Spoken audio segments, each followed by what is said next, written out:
Function lovers and nature lovers. तो guys कैसे हैं आप सब? मुझे उम्मीद है आप सब बहुत बहुत ओके हो। और गाइस एफएफ स्टार्ट करने से पहले मुझे आपसे कुछ कहना है। इनफैक्ट ये कहना है, देख लीजिए मुझे एक कमेंट आया था। एक्चुअली मुझे सबको एक्सप्लेन करना है, मैं सिर्फ इनकी बात अकेले नहीं कर रही, क्योंकि मुझे एक चीज़ क्लियर करनी है, सबको बताना है। जैसे हमारे वर्ल्ड में लड़कियाँ होती हैं, इसी तरीके से ये एफएफ की वर्ल्ड है जो हमारी दुनिया से बिलोंग नहीं करता है। ये केवल एक इमेजिनेशन है और कुछ नहीं। और इसमें लड़का लड़की नहीं होते हैं, अल्फ़ाज और ओमेगाज होते हैं। अल्फ़ा ऑफ कोर्स लड़के होते हैं जैसे हमारी वर्ल्ड में, और ओमेगाज लड़कियां होती हैं। तो अगर आप सोचिए, अगर हमारी वर्ल्ड में आप किसी लड़की को, कोई मम्मा को आप डैडा कहेंगे तो क्या ये वियर्ड नहीं लगेगा? मीन्स मम्मा तो मम्मा होती है ना, और डैडा डैडा होगे, तो हम दोनों को मिक्स नहीं कर सकते। इसी तरीके से ईवो एक ओमेगा है, और इसीलिए ईवो को मैं मम्मा ही कहूँगी और वाइफी, क्योंकि यही सही होगा। अब वरना अगर मैं उसे हस्बैंड कहूँगी और डैडा तो ये वियर्ड हो जाएगा, क्योंकि ईवो आप समझ रहे ना, एक ओमेगा है, और ओमेगा क्या होते हैं आपको तो अच्छे से पता है। तो हाँ, मैं जानती हूँ कि आप कंप्लेन नहीं कर रहे, सिर्फ आपकी रिक्वेस्ट है, लेकिन मुझे सब ये बताना ज़रूरी था कि ये रिक्वेस्ट फुलफ़िल नहीं की जा सकती, क्योंकि वो ओमेगा है और ओमेगा को वाइफी ही कहूँगी। लेकिन अगर आप सब इससे ओके हो कि मैं उसे हस्बैंड कहूँ और डैडा, तो मुझे कोई दिक्कत नहीं। आप बस मुझे कमेंट करके बता दीजिए, मैं ईवो को अब से डैडा और हस्बैंड ही कहूँगी। और हाँ, ये क्वेश्चन ये सबसे ज़्यादा ज़रूरी है, जिसका आंसर सबको सुनना चाहिए। सच बता रही हूँ, आपको लगता है ना ये स्टोरी बहुत ज़्यादा कंफ्यूजिंग है। मैंने पहले ही कहा था ये स्टोरी बहुत कंफ्यूजिंग है। 5 पार्ट्स हो गए, लेकिन स्टोरी क्या है समझ आई नहीं ना। ईवो के साथ क्या हुआ, वो कैसे आएगा, हमारा लंचा वापस जाएगा, क्या होगा, कैसे होगा, कुछ समझ नहीं आ रहा ना। और ये स्टोरी जैसे दिख रही है ना, वैसे बिल्कुल नहीं, मैं कसम बता रही हूँ। ये स्टोरी में तो अभी बहुत सारे प्लॉट ट्विस्ट, टर्न्स, मज़ेदार, अभी तो स्टार्ट ही हुआ है। ये एफएफ बहुत लंबा है। हाँ, ये करीब 30 पार्ट्स के अप्रॉक्स तो आराम से जाएगा, या हो सकता है उसके आगे भी। तो आपको बहुत मज़ा आएगा इस एफएफ में, और कंफ्यूजिंग तो ठूस के इसमें भरा है मिस्ट्री। और मुझे उम्मीद है आपको ये पसंद आ रही है एफएफ। बातें देखिए कितनी ज़्यादा होगी, मैं इतनी ही बोलती हूँ, सच में मुझे कंट्रोल करना चाहिए खुद को। तो चलिए बहुत ज़्यादा बकवास ना करते हुए आगे का ये पार्ट स्टार्ट करते हैं। तो अभी तक हमने देखा था कि हमारे प्यारी से फंक्शन के साथ क्या हुआ, और ईजान के साथ भी। तो बहुत हार्ट ब्रेकिंग था, सच में, सच बता रही हूँ, मुझे खुद भी पसंद नहीं, पर स्टोरी होती है तो कंटिन्यू करते हैं। तो फाइनली अब हमारा लंचा अर्थ पे आ चुका है, और वो हमारे जान के आर्म्स में आराम से पीसफुली सो रहा है। नेक्स्ट मॉर्निंग दोनों बहुत आराम से पीसफुली सो रहे थे, जब तक सन की एक छोटी सी किरण हमारे लंचा की आंखों पे नहीं आती। वो धीरे से अपनी आंखें खोलता है, एकदम क्यूटली। वो जान के आर्म्स में सो रहा था, टाइटली जाने से हक किया था, तो वो आराम से सो रहा था। वो आँख खोल के देखता है और अपने सामने जान को पाता है, और उसे सारा फ्लैशबैक याद आता है कि क्या हुआ था। और वो गुस्से में जान को एक किक करता है, और जान सीधे बेड के नीचे धड़ाम से गिर गया। जान चिल्ला कर कहता है, आह मुझे लग गई, ये क्या कर रहे हो वो। और हमारा लंचा गुस्से में सारे पिलोज उस पर फेंक रहा था और कह रहा था, आपकी हिम्मत कैसे हुई किसी और को किस करने की? हाँ, आपकी हिम्मत कैसे हुई? वो उसे मारने के लिए उसके पीछे आ रहा था, और बाकायदा 2-3 ठो पिलोज जान को लेना भी पड़ा। और वही सीन चल रहा था, जान आगे जब हम लोग फर्स्ट सीन में देखे थे, जान आगे और हमारा लंचा पीछे। अंतर बस ये था कि फर्स्ट एपिसोड के पार्ट 1 में हमारा ईवो था और इसमें लंजा है। तो जान आगे हमारा लंजा पीछे। और लंजा गुस्से में कह रहा था, आपकी हिम्मत कैसे हुई किसी और को किस करने की? आपको तो मार खाना चाहिए। और हमारा जान समझ ही नहीं पा रहा था कि क्या हुआ। वो कहता है, ईवो शांत हो जाओ, मैंने कहाँ किसी को किस किया है? ईवो शांत, मैंने किस नहीं किया। और लज्जा कह रहा है क्या ईवो लगा रखा है? अच्छा उसका नाम ईवो है ना, मैं खून कर दूंगा उसको सच में। आपकी हिम्मत कैसे हुई? और एक तकिया धड़ाम से जान को लगता है। और तब ईवो हमारा लंजा गुस्से में कहता है उस ईवो की तो खैर नहीं, मैं उसको गोला दौड़ के से मार ही दूंगा। उसकी हिम्मत कैसे हुई आपको सेड्यूस करने की? मुझे पता है उसी की गलती होगी, आप ऐसा कर नहीं सकते, आपकी हिम्मत नहीं है या आप ऐसा करे। मैं उसकी तो खैर नहीं। वो फिर से एक तकिया उठाता है जान को मारने के लिए और जान कहता है शांत हो जाओ, मैंने कुछ नहीं किया, मैंने किसी को किस नहीं किया, समझो। और ईवो ने फिर से एक तकिया से खींच के मारा और जान इस पर गिर गया। जान अपने बम्बू को सहलाते हुए कहता ओ मुझे सच में लग गई तुम्हारी वजह से। तो ईवो शांत हो जाओ, मैंने कहा ना मैं किसी को किस नहीं किया है। और हमारा लंजा गुस्से में कहता है तुमने फिर से मुझे ईवो कहा, तुम्हारी खैर नहीं। वो अपने हाथ में कुछ रोशनी सा निकालता है और उसे चांद की तरफ फेंकता है। उसे हमारे लंजा को लगता था कि वो उसका वुशियान है, क्योंकि जब वो अर्थ पे आते थे तो कभी कभी वो इंसानों वाला गेटअप कर लेता था, शर्ट पैंट्स और छोटे छोटे हेयर्स जैसा ह्यूमन करते हैं। तो उसे यकीन था कि उसका मीन्स उसके हस्बैंड है ये, तो वो गुस्से में कह रहा था और उसने इसीलिए उनके ऊपर हमला किया, क्योंकि उसे पता है वो उसे सर्वाइव कर मीन्स उसे झेल सकते हैं, वो खुद इतने स्ट्रॉन्ग है, मून जीती हैं तो ऑफ कोर्स। पर ये सच तो नहीं है ना, वो तो जान है ना, एक नॉर्मल ह्यूमन। ऐसा आपको लगता है? नहीं है, वो ह्यूमन नहीं है। और वो ईवो का वो जो मैजिकल गोला था वो सीधे जान को लगता है और जान बहुत सारा ब्लड वॉमिट कर देता है। ईवो एकदम शॉक वहाँ खड़ा हुआ था। वो कहता है रेड ब्लड, आप मेरे हस्बैंड नहीं हो, आप होशियार नहीं हो। वो डर गया था और जान गुस्से में उसे पकड़ता है और दीवार के ऊपर पुश कर देता है, पिन कर देता है उसे। और पुश करने की वजह से वहाँ एक कील निकली हुई थी जो सीधे हमारे लंजा के हाथ में लग जाती है, जिससे बहुत सारा ब्लड आने लगता है।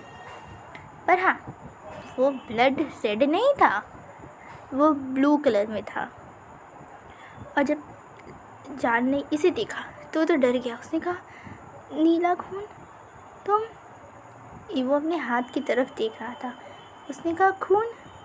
उसने सीधे जान को अपने सामने से हटाया और एक बिजली का स्ट्राइक उसे सीधे आके लग गया और उसने भी बहुत सारा नीला ब्लड वॉमिट कर दिया। और तब उसके सामने एक पर्सन जल्दी से अपीयर हुआ। उसने हमारे प्यारे से लंजा को पकड़ा, होल्ड किया और कहा वांग जी तुम ठीक हो? हमारा प्यारा सा लंजा स्माइल करके कहता है गगा मैं बिल्कुल ठीक हूँ, आपकी बिजली का वायर मेरा कुछ नहीं बिगाड़ सकता। हाँ थोड़ा सा ब्लड आ गया है, बस कुछ नहीं, मैं ठीक हूँ। और हाँ मेरी इंटरनल ब्लीडिंग स्टार्ट नहीं हुई तो चिंता मत कीजिए, मैं बहुत स्ट्रॉन्ग हूँ। हाँ उसके चेहरे पे छोटी सी स्माइल आ गई। और हमारे लैन हुआन कहते हैं माय बेबी ब्रदर सच में तुम पक्का ठीक हो ना? ऐसा तो नहीं कि तुम मुझे दिखाने को कह रहे हो कि तुम ठीक हो पर अंदर से तुम्हें दर्द हो रहा है? रुको मुझे चेक करने दो।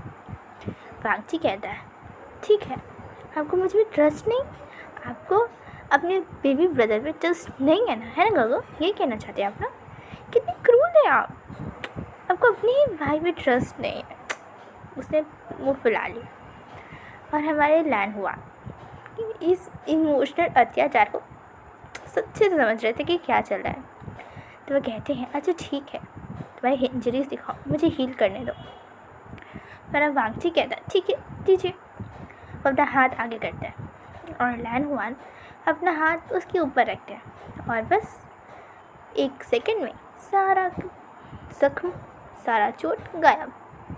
और हमारा शाहजहान आंखें बड़ी बड़ी करके ये सब देख रहा था।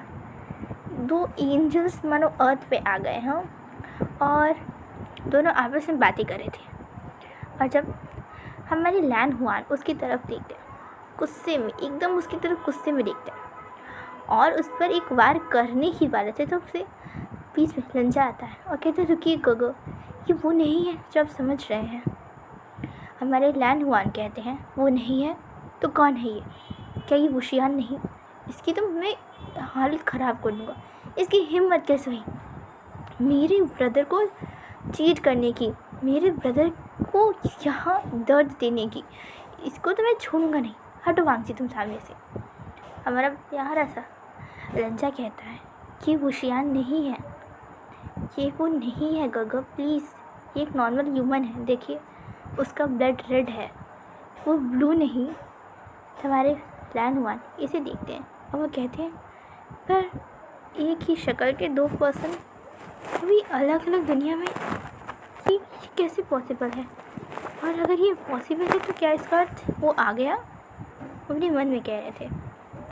और तभी वो स्माइल करते हैं और कहते हैं वांगजी, उसका दोनों हाथ पकड़ के कहते हैं वांगजी, वांगजी समय आ गया है, अब सब कुछ ठीक हो जाएगा, सब कुछ ठीक हो जाएगा, सब जो बिगड़ा हुआ था सब बन जाएगा वांगजी, सब कुछ ठीक हो जाएगा, तुम ठीक हो जाओगे, सच में सब कुछ ठीक हो जाएगा। पर मुझे उसकी हेल्प करनी होगी, मुझे जाना होगा। वांगजी को कुछ भी समझ नहीं आ रहा था। वो मुंह खोल के अपने ब्रदर को ऐसे देख रहा था कि जैसे पहली बार उन्हें देख रहा हो। और वांगजी का हाथ वो हमारे लैन हुआन शाहजहान के हाथ में देते हैं और कहते हैं दोनों से, प्लीज़ एक दूसरे पर ट्रस्ट करना। और वांगजी प्लीज़, जब तक मैं तुम्हें खुद यहाँ लेने ना आऊँ, यहाँ से मत जाना। और जान प्लीज़ इसे प्रोटेक्ट करना प्लीज़। ये ईवो नहीं, ये बात सच है, पर ये ईवो से अलग नहीं, ये बात भी सच है, उतना ही सच है। प्लीज़ जैसे तुम ईवो का ध्यान रखते हो वैसे इसका ध्यान रखना। और वांगजी जैसा तुम वुशियान से प्यार करते हो, उस पर ट्रस्ट करते हो, वैसा इस पर ट्रस्ट करना। जब तक मैं नहीं आता तब तक प्लीज़ एक दूसरे का साथ देना प्लीज़। दोनों एक दूसरे की तरफ देख रहे थे, हमारे लैन जान और शाहजहान। और तब वहाँ से लैन सिटन तुरंत गायब हो गए, इससे पहले कि वांगजी कुछ पूछता। और वांगजी तुरंत अपना हाथ पीछे करता है और शाहजहान की तरफ देखता है और कहता है मुझे माफ़ कर दियो, मुझे नहीं पता था कि आप मेरे हस्बैंड नहीं हैं। जान कहता है एक मिनट, हाँ सबसे पहले तुम हो कौन, और ये क्या हो रहा था? देखो कौन हो तुम, दूर हो मुझसे, समझे? वो सच में डर गया था। वांगजी मुस्कुरा कर कहता है प्लीज़ मुझे डरिए नहीं, मैं आपको खाऊंगा नहीं। वैसे भी मैं वेजिटेरियन नहीं हूँ, मीन्स मैं नॉन वेजिटेरियन नहीं हूँ, मैं सच में वेजिटेरियन हूँ। मैं आपको पक्का हार्म नहीं करूँगा और ना ही मैं आपको खाऊंगा। और प्लीज़ आप मुझे अपना हाथ दीजिए, मैं आपको हील कर देना चाहता हूँ। शाहजहान कहता है कोई ज़रूरत नहीं मुझे हील करने की, तुम दूर रहो पहले मुझसे, और ये सब क्या हो रहा है पहले समझाओ मुझे। हमारा प्यारा सा रंजा मुस्कुराता है और कहता है अगर मैं आपको हील नहीं करूँगा ना तो बहुत आपको दर्द होगा, तो प्लीज़ सबसे पहले क्या मैं आपको हील कर सकता हूँ? हमारा शाहजहान कहता है ठीक है, क्यों क्या करना होगा मुझे? वांगजी कहता है कुछ नहीं, बस आपको अपना हाथ आगे करना है, जैसे गगन ने मुझे हील किया मैं भी वैसे हील कर दूँगा आपको, आपने देखा ना। तो जान कहता है अजीब है, वो तुम्हारा भाई है, अजीब है, और ये सब क्या हुआ, कुछ समझाओगे मुझे? वांगजी कहता है ओहो, पहले मैं आपको हील कर दूँ, मैं आपके सारे क्वेश्चन का आंसर दूंगा जितना मुझे पता है। और तब जान अपना हाथ आगे करता है और लंजा अपना हाथ उस पर रखता है, अपनी एनर्जी ट्रांसमिट करता है। पर हमारे शाहजहान की ब्लीडिंग रुकी नहीं थी। वांगजी कहता है कमाल है, फिर से मेरी पावर्स काम नहीं कर रही, ऐसा क्यों हुआ? उस दिन भी वो हुआ और आज भी ये हुआ, अजीब है। उसने शाहजहान के हाथ को पकड़ा हुआ था। शाहजहान कह रहे क्या कर रहे हो तुम? मुझे तो कोई अंतर फील नहीं हो रहा, मुझे तो अभी भी दर्द हो रहा है। तो और लंजा कहता है पेन हो रहा है, मेरी गलती है, मेरी पावर्स आपको हर्ट करिए, जबकि रूल है हम कभी किसी इंसान को हर्ट नहीं कर सकते, मुझे माफ़ कर दीजिए कि मैं आपको हर्ट कर रहा हूँ। रुकिए, मुझे किसी न किसी तरीके से आपको हील तो करना ही होगा। वह जान को अपनी तरफ खींचता है और एक पैशनेट सा किस करना स्टार्ट करता है उसे। और हमारा जान एकदम शॉक वहीं खड़ा है। और तभी गेट खुलता है और वो चारों पर्सन अंदर आते हैं। हमारा युआन, शॉशिनचन, सॉन्ग, शुयांग, नीहोसा, चारों की मीन्स तीनों की आंखें तो बड़ी बड़ी ईवो को वहाँ देखकर, और हमारा युआन तो खुश हो गया कि फाइनली उसकी मम्मा आ गई है। और जान एकदम स्टिफ वहीं खड़ा था, और वहाँ उनकी बालकनी में से ये सभी चीज़ मीन्स बालकनी के रास्ते से ये सभी चीज़ कमरे के अंदर जो हो रहा है, कोई पर्सन, कोई नकाबपोश बाहर से ये खड़ा होकर देख रहा था, और वो एक उल्लू की मदद से किसी को मैसेज कर भेजता है यहाँ क्या चल रहा है। और वो उस मैसेज में लिखता है कि ये दोनों एक साथ आ चुके हैं और अब हमला करने का समय बिल्कुल सही है। वो कमज़ोर हो चुका है और वो उससे अलग हो चुका है, तो अब हमला करने के लिए एकदम परफेक्ट टाइम है। और इन दोनों को ही नहीं पता कि ये सब क्या चल रहा है, सिर्फ मून जीटी जानता है। इसीलिए सबसे पहले उस मून जीटी का खेल ख़त्म होना चाहिए। ऐसा लिखकर वो उस उल्लू की मदद से वो नकाबपोश उसे कहीं भेज देता है। तो हेलो वांगशन लवर्स एंड ईचन लवर्स, तो हम लोग नेक्स्ट पार्ट में देखते हैं कि आखिर इस नए नकाबपोश की एंट्री से क्या होता है, क्या होता है। तो ऑलवेज लव वांगशन एंड ईचन। Bye bye guys and take care of yourself.